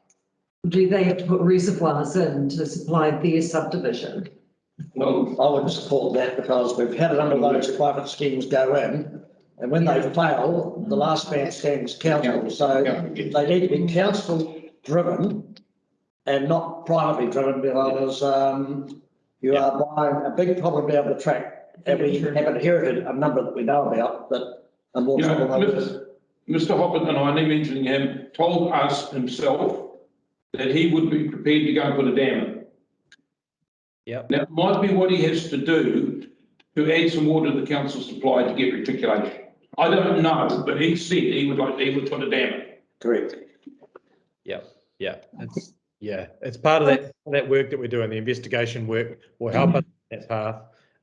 It's not that easy to put a dam in, but if a dam, I know, and we can, that would be fantastic. But let's not preempt it. But yeah. Okay, so you've obviously heard all of our collective concerns there, Bruce. I did. Yeah. And you've got an eye on it. And it's recorded. And it's recorded for posterity. Andrew's just floating out of shot, so we can't see whether he was shaking his head or grinning or what was happening. He's taking note. Tells Andrew you've got to live for a long time to deliver all this stuff. But how's our work program looking? What else have we got for Mr. Hinton? I'm happy with the rest. So Okay. All right. Did we have a mover and a second to get that report? May I have someone to move by Murray, seconded by Jeremy? All those in favour? Aye. Opposed? None. Carried. Thank you. Thank you both. Yeah, no tough questions for Andrew today. That's good. Oh, well, we can rewind. Go back. He will keep. All right. Thank you. 5.1, yeah, moved by Murray, seconded by Delhi. All those in favour? Aye. Opposed? There being none. 6.1, I'm happy to. Got Nicole online if you need. Yeah. All right, 6.1, that's the netball courts. Is that correct? Pretty straight. Yeah, I'm happy to move that. Seconded by Jeremy. All those in favour? Aye. Opposed? There being none. Carried. 6.2, Matarangi open space on page 53. Mr. Titley. Here comes Alan. I'm happy to move this. Seconded by I will. Delhi. 5.1. Can I, do you want me to say, are you going to say something first? I think Alan's going to say something very briefly, or more longer. What Alan's going to do, what Alan's going to do. Not going to preempt anything. So just very briefly, so the board last looked at this matter back in November last year. Since that time, the matter has progressed in terms of our discussion. So when the community board's recommendation went to council, the council asked for more information to be provided. So we've been through a whole lot of work with the Matarangi community and reported back to the council. There wasn't an opportunity to come back to the community board first because there was no meeting scheduled and we needed to keep the matter moving forward. So what's happened is that it went to council at its last meeting, and the council has approved quite a lengthy resolution, which I'll just hand it around to you. So the whole matter is going to be going into the annual plan for consultation. There's about three main differences to that resolution to work to that when the community board last considered it back in November. The main one is the funding aspect. So you recall we were originally looking at a district funded loan. We are now going out for consultation with the funding coming from existing council reserves. So two of them in the report that's with your agenda, there's the general projects reserve and special projects reserve, which are district reserves, which account for 748,000 of it.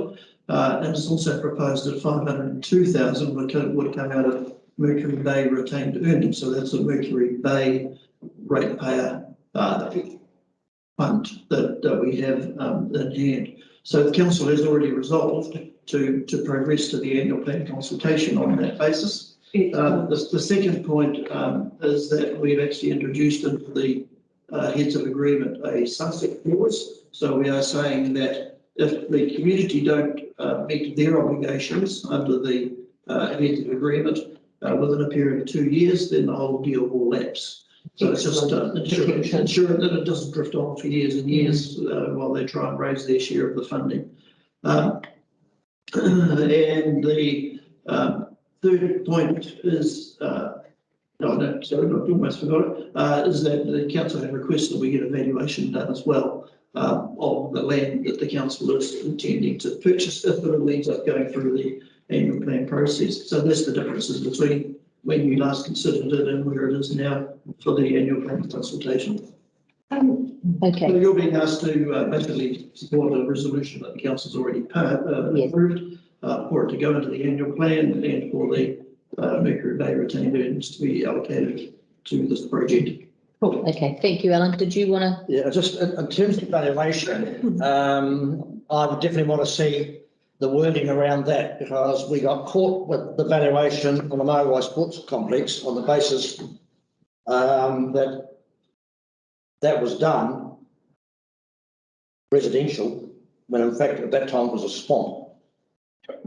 And so it was grossly overvalued. And so this time around, I think we might need to be looking at two valuations on the same bit of land that is to be reserved and open space and to fulfil some stormwater requirements versus what it might be worth residential, because I think we're going to find out that the bottom end of that is bare land.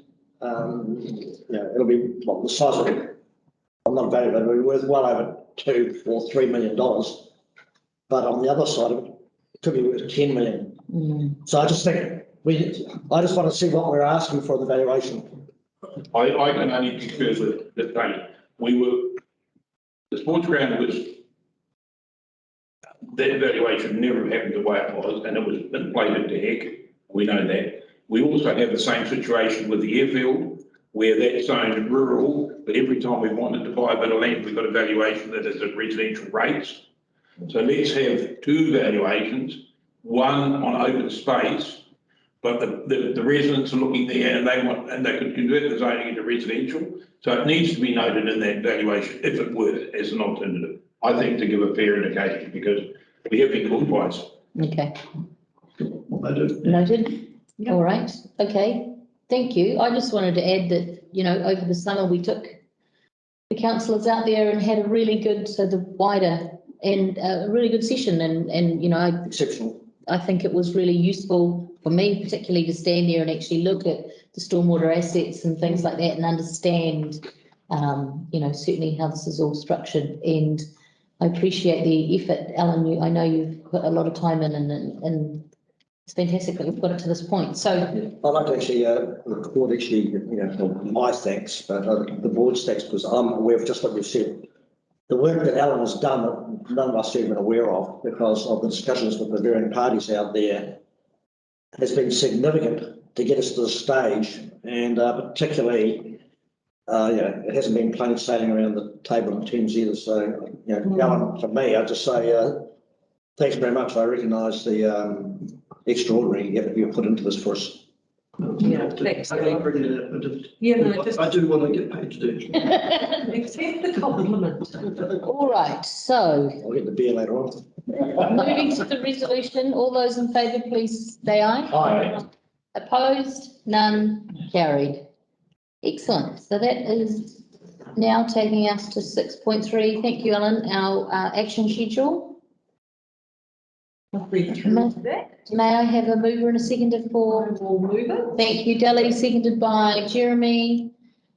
I've got notes scribbled all over here. The old note scribble. Yes. You have too much time. Yeah.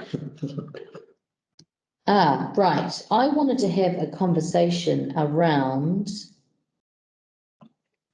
Hotwater Beach, I know that this, the surf lifesaving, this kind of keeps coming up and we sort of have an idea and it goes away. I know this is certainly something that's kind of floated around the table, certainly the entire time that I've been on this board.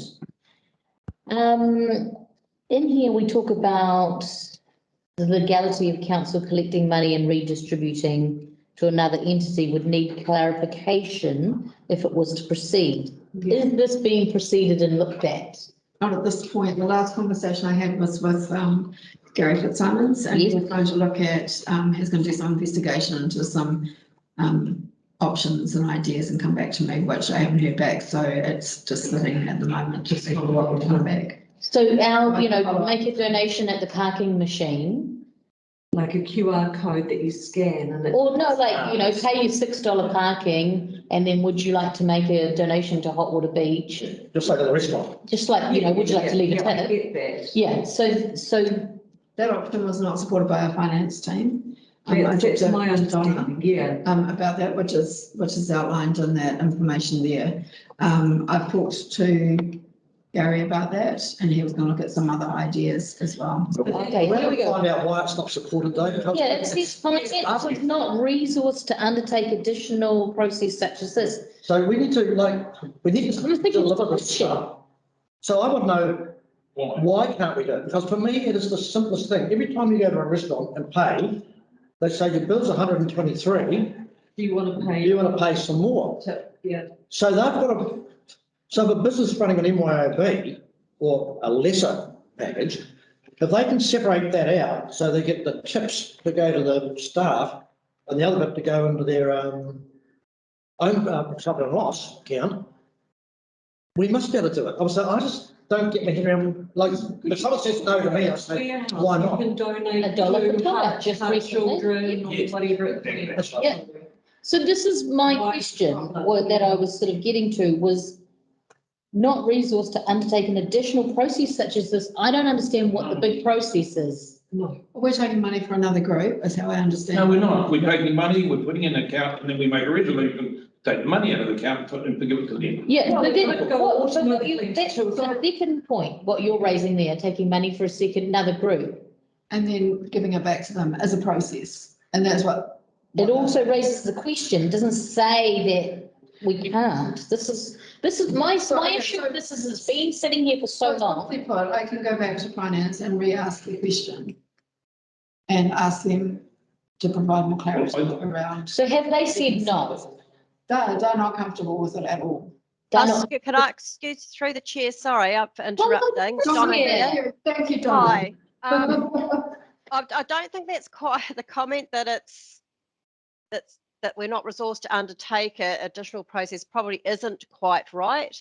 I will look further into it. I think the problem is around how we manage it and how it can be managed through our current finance system. I mean, there is obviously it can be done. It is just really what the additional costs will be and what the benefit will be of doing that. And I think that's what we have to look at in this situation. Mm-hmm. I'm quite happy to go back and talk to finance about it. And at the moment, we are actually starting in the middle process of a new finance system. So it could be a while before we could actually get something like this underway. But there's no reason why we can't look further into it. And I'm happy to take that on board and do that. Excellent. Thank you, Donna. Thank you. Then we also professionally have another look at charging for bus parking. We charge for car parking and not bus parking. Yes. Please. Okay, that's a really good point. Yeah, the where I'm coming from this is that we either need to sort of say to this group of folks, look, we've looked at everything, we've exhausted it, or not. But it's something I'm keen that we tidy up. Basically. And we either support them or we don't, but we exhaust all of the investigation and say this is what we can and can't do. Bus parking, yes, absolutely, the buses should be charged. Yes. I was going to speak to Donna, I guess, just for your clarity, so because I just want to be crystal clear, is that what we would like to do as a board, I think we're in agreement, is that the parking ticket machines, is that a window would pop up and we're trying to capture the tourists.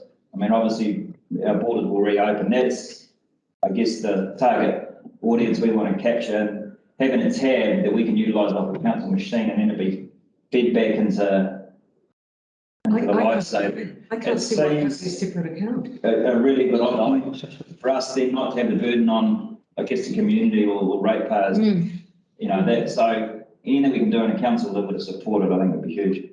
Yeah. Is that clear? Yep. So No, thanks, thank Donna. you. Cool. Okay, so did anyone else have anything for our action schedule? No, looks good. Okay, all right, so all those in favour? Aye. Opposed? There being none, carried. Which takes us to our members' reports. Who would like to start? I'll start. Kelly. Attended Hotwater Beach. Hotwater Beach's ratepayer meeting was lovely. It was on the lawn at the front of the clubhouse, which was very pleasant. It was very well run. It was very brief. They have a great website now that's got all of the minutes of that meeting on it, and it's really easy and accessible. So nothing major. There was expressions of displeasure at the mayor's behaviour and a lot of other little bits and pieces. Matarangi was a really good meeting. Tony was there, and it was followed by a presentation on the spit restoration, which had a lot of science in it and then a little bit of action at the end of it, but it was enlightening. Again, Matarangi's got a great website. You can access those minutes. Really pleased, credit to staff, that the graffiti at Ferry Landing was dealt to so promptly. I think that's amazing. Yeah. I mentioned talking to Bruce and to Rika about food waste and what Hauraki District is getting up to with their contract renewals. Concerned resident at Matarangi about the works that are happening. I believe that's Winton across the road on Matarangi Drive as you come in, and there's all those trees being felled. I heard a rumour that it was a campground. Give me some feedback on that. Well, that'd be lovely. And also I had concern around the concession application process, and I had a conversation with Derek about that. The fact that it's under the new regime, but at the same time, the new regime is under consultation. So outfits like Dive Zone in particular, just thinking about them, who are quite a unique organisation, that they have to apply for multiple sites, that they may only park on state highway or on the road and then cross the sand to access the water. There was some concern there, and I think I've mentioned it at other meetings that I am concerned for groups or businesses like Dive Zone who pay rates in town and then have to go through this convoluted process just because of their weather dependent activities. So I talked to Derek. Libby has sent an email to Dive Zone in particular, but there is a little bit of confusion, a little bit of angst around the way this is going forward. That's me. Okay, thank you. Bill. Relatively quiet, apart from several trips to Auckland for various reasons, none of which were very pleasant. Had 3 ratepayers contact me directly on bus home, each of which has been dealt with extremely well by staff. I thank them for that. And I think Heather knows one or two of the things that have been happening. And the rest of it is I've been trying very hard to get back on the golf course. And I should be there now. Well, we'll be Good day. very soon. Daylight savings are over here. A couple of things from me. The board may not be aware that the lighting on the Soldiers Memorial was changed last year. It's now, the controls are different and the power supply is the back of the toilets, which I've had a couple of emails from Ian Dipperose, and I've sent them to Heather. We seem to be, I don't know, going around a bit of bureaucracy at the moment, but they're very concerned about running cables right across there on Anzac Day, when there must be an underground duct there. You could have your power supply by the cenotaph there. So Heather's got that in hand, but I think none of us knew at the board that it's changed. And I think it's one thing that has got a community input. Someone just decided ad hoc and didn't think about the ongoing ramifications of it, because Anzac Day is a big day. We get a huge number of people at that ground, and we've got to be health and safety wise, have your cables on the ground. In the dark as well. In the dark. And another, just a little simple thing. Had a ratepayer, Arrow Lane, there's a little reserve there. And I had a ratepayer ring me up. He asked a staff member if he could move the seat 6 metres, about the length of this table. And he was told, no, it cannot be moved. Well, I've been down there and it can be moved.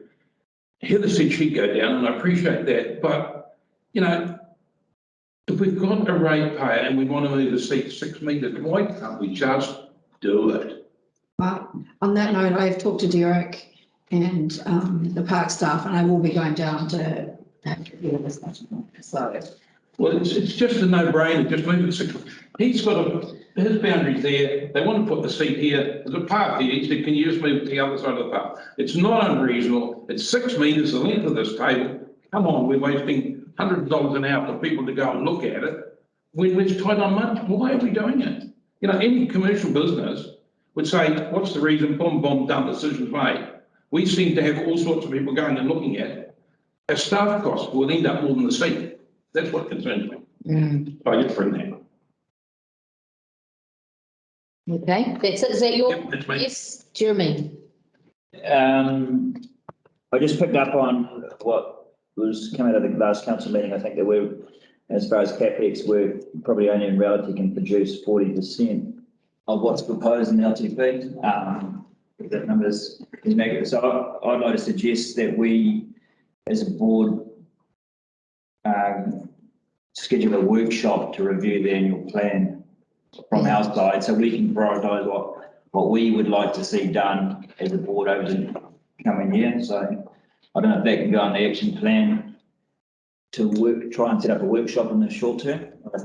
Yeah, I think that's a great idea, because the figure was shared at council, 40%. And what, you know, how do we prioritise what's left and what, you know, what we will be able to deliver? Yeah, so I guess what I was going to suggest is I think we have got some dates earmarked where we can put a workshop together for the annual plan. Yeah, Dean, has that been part of the discussion with the annual plan team about coming back to the board? Yeah, we've asked for a schedule of what those key dates might be, or at least months, so that we can start to feed into them. I just haven't seen it come yet. We can follow up on that and circulate that afterwards. Yeah. I see Bruce has got his hand up. Yes, hello. Just a slight correction. It's not 40%. So what we were talking about was 40 million in the current program this year. So from 60 down to 40 in this financial year. Next financial year at this stage is looking at around about 54 million. So some changes have been made, and we've had to reduce it in a number of areas, but certainly not kind of slashing everything. So yeah, so, and I'm not sure of the timeframes as far as what Dean was just talking about, apologies, around with Leslie and her team around the annual plan, but happy to be involved in anything that you guys end up doing on that regard. Yeah. Okay. Yeah, thank you. Yeah, I had a call, or actually a conversation. There seems to be some discharge going on at Ferry Landing, and I wondered whether it's connected to the pump station. It's probably more of a question for Bruce, but I even saw it visually. There was a discharge coming out of the Ferry Landing pipe out into the harbour, and it did smell particularly bad, and has happened a number of times, and I think there has been an RTS lodged, but I just wondered if someone can actually follow up with that. Bruce is back. I'm back. I don't have a good answer. I don't know what the answer is to that one. Apologies, Jeremy, but we'll definitely follow up and see what's going on there. Yeah, no, it didn't smell good. So I think, you know, it's definitely worth investigating. Blue bags, it was great to hear, Bruce, I mean, it's a constant problem, and it certainly is in the areas that don't have close drop-off points, because, you know, I know best intentions that neighbours put out bags and stuff, but in reality it doesn't happen, and every year, including this one, is there's rubbish strewn from one end of communities to another, and it's sort of against everything we're trying to achieve. I had a number of calls about vehicles on beaches. But in particular, obviously people coming through with soft sand at speed. So wondered if there's anything we can do just to have some sort of more clear signage, or even just look at the signage around sort of bylaws and what speed is acceptable. There is a sign at Wigmore that we're looking at the moment that we were asked by the Ratepayers Association to look at, because it's got signs from everybody, you know, MPI, all that sort of stuff. It turned out the council had the one sign on it, all the rest were MPI, DOC, all that sort of stuff, and there's a speed limit set on the beach by WRC of 10 k's, I think it was. And that's on the sign. So what our parks people are doing is just taking a bit of ownership of that, and we've talked to the other agencies and said, look, we need to work on the sign so it's more clear, it's not lost in the middle of conglomeration of clutter, because nobody reads it, there's too much. So yeah, that is being discussed with the other agencies at the moment. Yeah, cool. And I guess on a positive note, I went to the Mercury Bay South AGM, and the Matarangi Conservation Trust spoke. Had two guest speakers, Rose Morecambe and Lorna Barton, and I was just completely blown away with the work they're achieving. For those that don't know, they are a trust set up to do trapping, and they are currently trapping over 10,600 hectares with 50 volunteers. They've got 613 traps, 194 bait stations, and 60 trap lines, and they've removed 2,000 pests over the last year or so. So the next priority is the Backdrop Trust. They're working closely with them, and those that don't know, the next Backdrop Trust is going to start removing wilding pines and start to develop that in this coming year.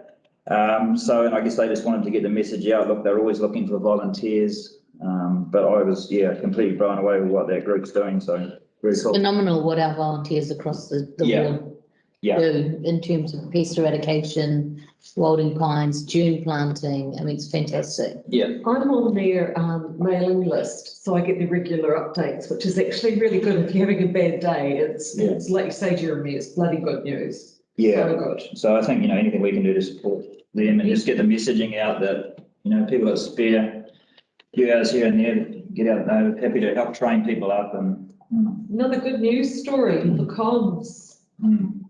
Yeah, it would be good actually to get that message out, because a lot of work going on there. That's it. Is that you, Tony?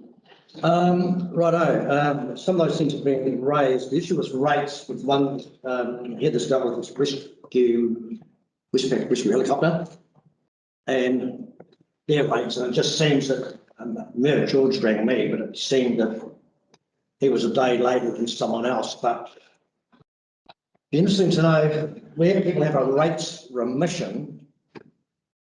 There's a tidier process of dealing with it than setting the bill, then send the bill and credit together or something. I don't know, but when there's a committee running something and the mail goes to someone else, that's just caused someone to hear some work, the same as the gun club and others. So that's something I think could be pretty tidied up.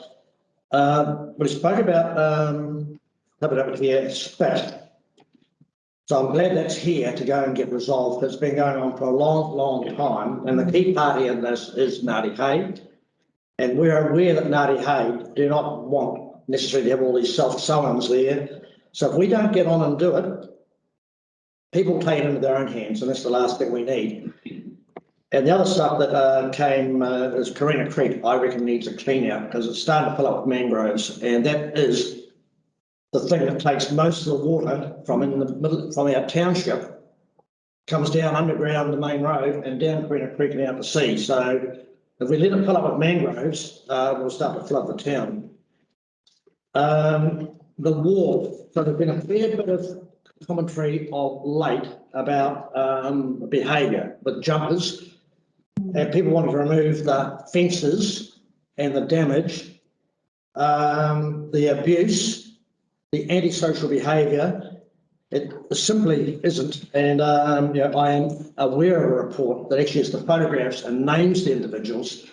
So I don't know where we go with that. I would say if we go to the school That's what they do, go to the parents, what do we do? We just can't sit and let this go on because it will, and then when I see on the photograph, yeah, a Moewai member down there with these kids and not, yeah, only with a pair of shorts on and all his tattoos.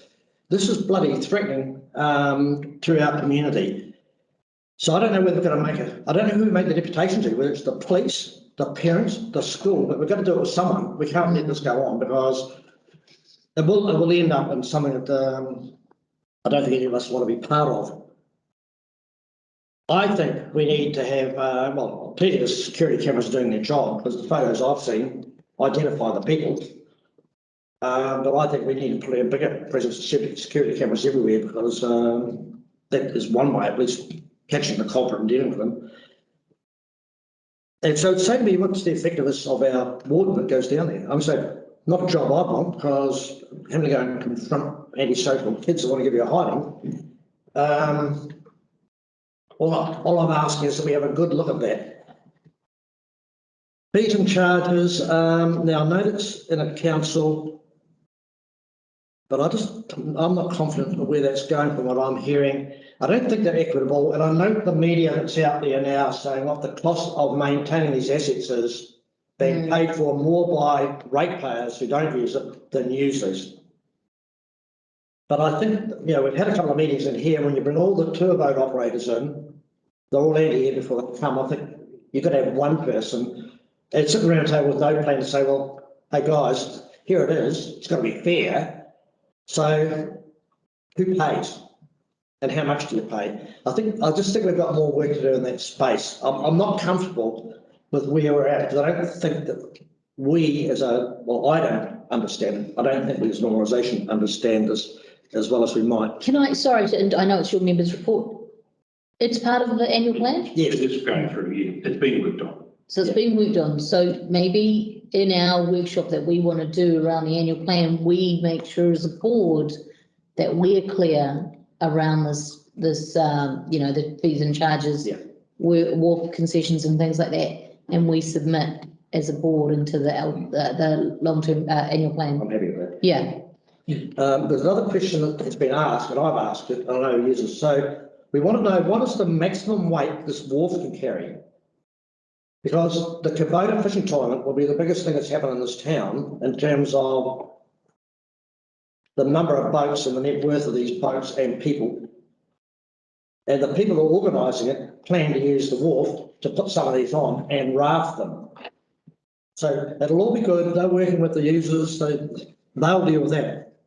But I haven't had the answer yet, is how much can we put on there? So Thomas Maxwell and the guys that will be running this event, when the people are tied up and say, no more boats because we're at 140 tonne or whatever it is, I don't know, but we need that information and we need that. Has that been asked, Tony? Have you asked that question? Absolutely, and so Thomas. So all I'm asking is, that must be able to be pulled out of a report somewhere to say, structurally, what can that wharf hold, and provide the answer. That doesn't need someone to come and survey it. And of course, I'm aware of some other talk going on about the Game Fishing Club and the crane, but none of us know what's going on there. And so it's just another one of those things from a communication point of view that we as the elected arm know who's talking to who and what are the issues so that we don't find out and get blindsided after the event. And I just reiterate what I think Mario said earlier, yeah, there seems to be less information being disseminated to us than there ever was. I was going to raise, we've spoken about water, Solway, Carina Creek. So speed limits, there's some other stuff going on at the moment. And I know a lot of you field things. So it's part of some Road to Zero, which is a NZTA initiative. At council, so we are going to be inviting NZTA to come and present to the council because speed is not the number one killer. And it's about 5 on the list. It is inattention, drink, drugs, phones, texting, carelessness, fatigue, driver mistakes, fatigue. But unquestionably, if you're going fast, the faster you go, the bigger the mess. But yeah, we'll get that so that, because I am not comfortable, I don't necessarily support reducing the speed limit. I think people drive to the road and the road conditions, but I'm not comfortable to go at the moment to the regional transport committee to say TCDC support lowering it or not. So we'll have that, and then whatever the council decide, that'll be what I take forward. It won't matter what my personal views are. And I just want to endorse the voluntary groups and how do we use them, because we've heard about the trapping, we've heard about the wilding pines, we've heard about the coastal planting. It's even when there's flood events or bloody weather events, the people that get out in the wet in their gumboots to do the job to help us get to the end. And I don't know how we recognise these people better than what we do. Quite honestly, I feel quite embarrassed sometimes. I know what a lot of these people do, and yet we have no way of recognising that or maybe rewarding it. I think that is probably, I think in our, I'll raise it another time. I think cameras in town and policing, I mean, say, the policing is an all-time low. I would say what I've been told is COVID has taken that many of the frontline people to borders and MIQ facilities and other stuff that really, unless you do something really crazy on the road, like go down Buffalo Beach Road 200 kilometres an hour, or you run into somebody, no one turns up. And so there are people now that are taking liberties because they know the likelihood of being caught. It's very, very small. I just, for me, it's not acceptable. And do you think we should try and get, I mean, it's good to get the dialogue open, but whether we get Andrew in again, Morrison in, another chat, I think, at one of the meetings. I mean, just get you that messaging across from a council perspective or even the community board. You know, they were very, very clear, unless they know what's going on, it's very hard to contact.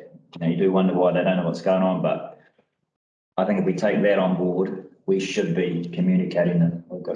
So, you know, so I'd suggest he wasn't available at the last meeting, but maybe we should get him in as an action for the next one, into the next month. I don't know, it's a suggestion. That's it.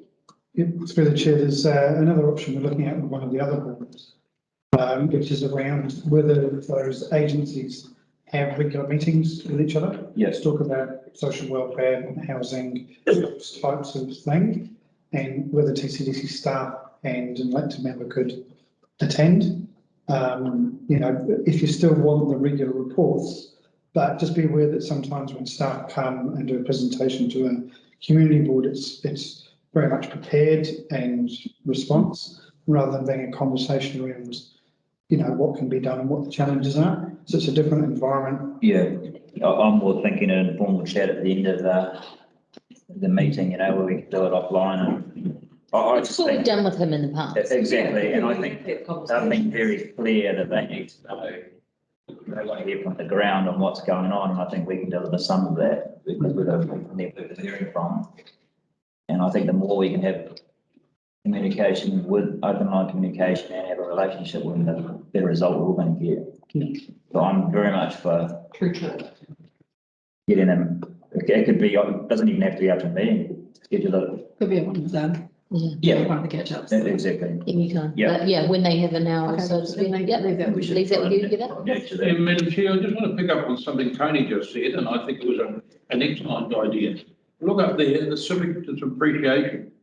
Now, we talk about all these groups. If we did at the end of this, you know, say August meeting, put on a morning tea, gave the ratepayer groups and these other people a certificate of appreciation for helping us during this training would be, I think, really well worthwhile. I agree. I think it's a good suggestion, Tony. but we can't deliver on our own without the community and these agencies with us. We'd only do it once every 3 years. Yeah, you can't. Yeah, we can't do half what we do. And I'm just again, we'll do it at another time. But cameras, I think the more we have, the better we off we are. I mean, say the PC thing about privacy for me doesn't work. And, you know, there's been thoughts about having a camera down by Murray's place to catch the Moewai and Moewai and others. So we do know what's in this town and when something goes adrift. And the fact that communities are putting their own cameras in now to control stuff in their communities tells me that we need to do our part to protect those people who live basically in what I'd say is CBD, for want of a word. But it's good enough for a Pedo or Oklahoma or Matarangi or Tyro to have cameras. It must be good enough for us to have them. So I'm very on board with that. Yeah. so us being able to manage what goes on in that skate park, having these cameras at the wall are effective because the resolution and the people that they've identified is fantastic. And some of it, I would be very tempted to put on Facebook myself to identify these creatures because it's just not acceptable what's going on. It is totally unacceptable. And if every day we let it go on, it'll just become the accepted behaviour. But one day, a fisherman will come off his boat, and we know what will happen then, because we've had a couple of other examples not too long ago. They will not tolerate that. So I don't want to promote that as a means of fixing the problem. But yeah, that's enough from me, thanks. Okay, well, lots of what I had to cover has been covered, so this is going to be really quick. I just wanted to flag, and maybe it needs to be a report or something needs to sit somewhere. This civic centre, the future of the space, the Allingham House keeps raising its head with people asking me what's going to happen. There's a truck there. When is it leaving? Is it leaving? Has it left? No. It's still not left. No. So do we, I just sort of been thinking, do we need to tidy up this whole civic centre sort of thought process? And I'm not made a plan, but just, are we able to talk about it in public or? Probably needs to go into the long-term plan. I mean, something needs to go into the long-term plan, doesn't it? Yeah, something needs to be somewhere. Well, there's a whole report that Ellen wrote and categorised it. Perhaps that could come out and be represented. Perhaps it could be then used as a base for comms around to the town to say, what is happening? Yeah. This is why we've planned from 2004 to get this land. This is what we're visioning, not now, we can't afford it now, but in the future. And just put a whole picture out there. And I think that would be valuable for when we go, it's once again updated because some of us are not going to be here that much longer. And it sort of tells everyone where we are. It's communication again. Yeah. And I think that'd be a good idea. Yeah, exactly. And I think if we could just get that tidied up at some stage in the next, as you say, before the end of this term, so that there is some clarity and, and again, way in the future, not now. There's not the money to do it now, but just so there's some clarity. I think Ellen's report was written before we got the Informer and this one, so it could be updated and. It might even been before my time. Well, it's been done. You did a report, didn't you? So it'd be worth dragging that out and getting it, bringing up to date, Agreed. So in the cameras, that's on my list. Certainly, I think having them one on the sort of either way in and out of town, sort of Murray's Place and Moewai. Want to talk about the skate park? Yeah, and I was going to lead into that just prior to Christmas, we had a catch up with the Skate Park Trust and sort of talk to them about, what their thoughts were, cameras and things. They're really keen, they're on board. So at the moment that's being looked at in terms of lighting and security cameras. It's being priced up, and then we're going to obviously, need to look for some funding. They have a little bit of money tucked aside for lighting and things like that, but it'll be a project that will come together and both of those things will be finished off, and obviously we'll support them in any grants and things that they're going to go for. But yeah, again, and that dovetails back to all this sort of antisocial behaviour and complaints and things that we were seeing around the skate park. I think in the hotter summer months, it's kind of perhaps moved to the wharf. Yeah. Because people aren't skating in the heat, they're jumping off the wharf. But you're right, Tony. I mean, what part can we play in helping just make these environments much more harmonious? I mean, it's just blatant disrespect and destruction, and that's not nice, and that's not what we want for our town. I wondered whether the board could send a letter of congratulations to Allison Henry. Agreed. Yes, everybody is supportive and comfortable with that. I think that it would be great to get that to her, because phenomenal woman, great achievement, and just, recognising her would be fantastic. How wonderful do the Po look? I know they went up before Christmas. We haven't been together. They look absolutely amazing. Just fantastic to see that piece of work finished. They're completely in a different place than I thought they were going to be, but no, they look great. I think they just look stunning. So well done to everybody involved in creating them, but also getting that work finished. Someone we can acknowledge, Ngāti Hei for that, the value, aesthetic and cultural value to our community. Culturally, would we ask them to come down and they've done a blessing with them? Yes. I don't know. There was a before start. Blessing, Okay. before we turned the ground, which is just, the artists and, the contractors and a couple of staff and, and that. So, Campbell, who is the project manager for that role, he has been in contact and asked them if they want to do, some kind of blessing or some kind of ceremony. At this stage, there hasn't been an indication that they do. So he's just waiting to hear back from them. If they don't want to do it, then that's fine. Yeah, of course. So, we want to put that ball into their court as well. So Campbell is certainly asking those questions and seeing whether we want to do something more. Yep, and everyone, we've covered sort of everything else, so. Just one more thing. Yes. What was the outcome with the tree desecration on the Blackjack? So how did that all end up at the end? Did we find who was responsible? Have we fixed it? Has someone actually? If Bruce is online, he may be able to assist you with that. Oh, so that's something that came to, we don't get any feedback to say how do we conclude this? So you're talking about Otama? Otama, yes. Right. Yes. Did you get Councillor Fox's question? Yeah, I think so. I think I picked that up. So where that's at is Derek is working with our enforcement people who are going to meet and take statements from the final people that we need to take that from. So I think that's happening next week. Everything else has been done. The police have been involved. All that kind of stuff's all happened. I will kind of wrap it all up and come back to you once we've finalised everything. But we're at this kind of final step at this stage. So hopefully we'll have more to tell you after next week. Awesome. Thanks, Bruce. Thank you. So that there for me, these things that are going on in the background where staff and other agencies putting a lot of effort into things. So I'm just keen to know that these things are happening. This has just been dried up. So you raise something and you don't know what's been done on. And I've had the discussion with the Chief Executive. He told me everything we raise gets action. Well, I can tell you it doesn't. And there goes a good example. I believe that a lot of work has happened in the background in terms of involving the different agencies and things like that and the police and things. So it'll be interesting to see what the outcome is, but it's good to hear that it's still going. I agree. Just through the chair, you can always contact Heather or myself.